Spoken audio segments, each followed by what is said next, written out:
Hello student, आज के article का टॉपिक है as global temperature soars cooling needs will increase. इसको आप कनेक्ट कर पाएंगे GS3 साइंस एंड टेक्नोलॉजी और एनवायरनमेंट के पार्ट से भी। चेंजिंग क्लाइमेट, बेसिकली जो क्लाइमेट चेंज हो रहा है और जिसकी वजह से अर्थ को कूल होने के लिए टाइम चाहिए, वो बढ़ रहा है।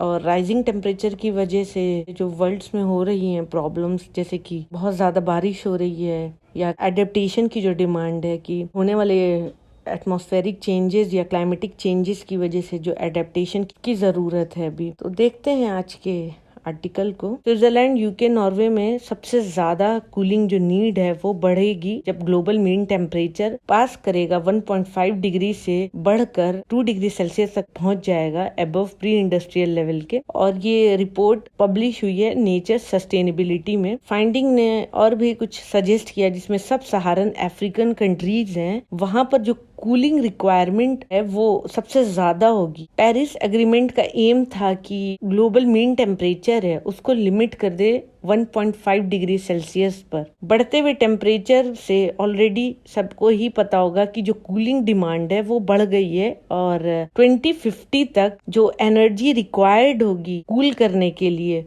वो बराबर होगी अगर electricity capacity US, European union और जापान की जो 2016 में होंगी, उनको अगर कंबाइन कर दिया जाए तो उतनी एनर्जी की जरूरत पड़ेगी अर्थ को कूल करने के लिए। ये रिपोर्ट है इंटरनेशनल एनर्जी एजेंसी IEA की। Global atmospheric general circulation model and historical climate data 2006 to 16 का जो डेटा है, इसके बेसिस रिसर्चर ने बताया कि जो एनुअल चेंज हो रहा है कूलिंग डिग्री डेज, अगर 1.5 डिग्री सेल्सियस से बढ़कर अर्थ जो है वो 2 डिग्री सेल्सियस तक रीच कर गई, तो कूलिंग डिग्री डेज जो है, जो अगर कंपेयर करें आउटडोर टेम्परेचर किसी भी रीजन का, जो कि स्टैंडर्ड बेसलाइन टेम्परेचर और अभी के केस में 18 डिग्री सेल्सियस है, जिससे डिटरमाइन होता है कि क्या टेम्परेचर एक्सपोजर होगा और कूलिंग रिक्वायरमेंट क्या होगी। तो रिजल्ट की जो फाइंडिंग है उसमें ये है कि इक्वेटर के पास के जो कंट्रीज हैं, स्पेशली जो सब सहारन कंट्रीज हैं, जैसे कि central African republic, Burkina Faso, Mali, South Sudan, Nigeria, cooling demand जो है इनकी सबसे ज्यादा होगी। स्टडी के हिसाब से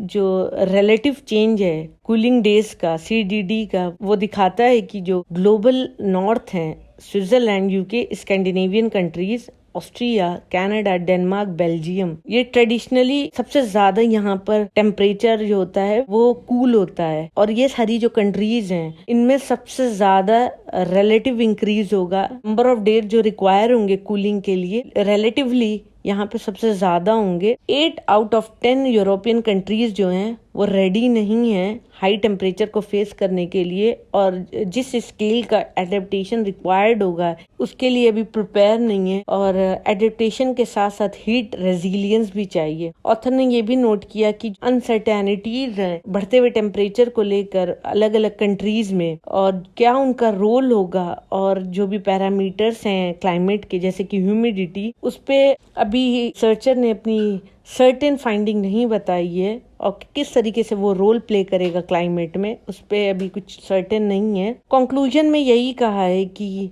इवन छोटा सा अगर कोई चेंज होता है टेम्परेचर में तो वो अफेक्ट करता है हीट के एक्सपोजर को और कूलिंग डिमांड को, जिसकी वजह से जो नीड है, जो डिमांड है एडेप्टेशन की, वो ऑलरेडी बढ़ जाती है। अभी पूरे वर्ल्ड को रिक्वायर्ड है कि वो प्रिपरेशन करे। इमीडिएट और अनप्रेसिडेंटेड एडेप्टेशन इंटरवेंशन की जरूरत है पूरे वर्ल्ड वाइड, और क्योंकि वर्ल्ड अभी प्रिपेयर नहीं है हॉटर वर्ल्ड के लिए, तो इसकी प्रिपरेशन बहुत जरूरी है, ऐसा साइंटिस्ट का मानना है, ऐसे रिसर्चर्स का मानना है। तो ये था आज का आर्टिकल का analysis. Thank you for watching my video. Please share, like and subscribe.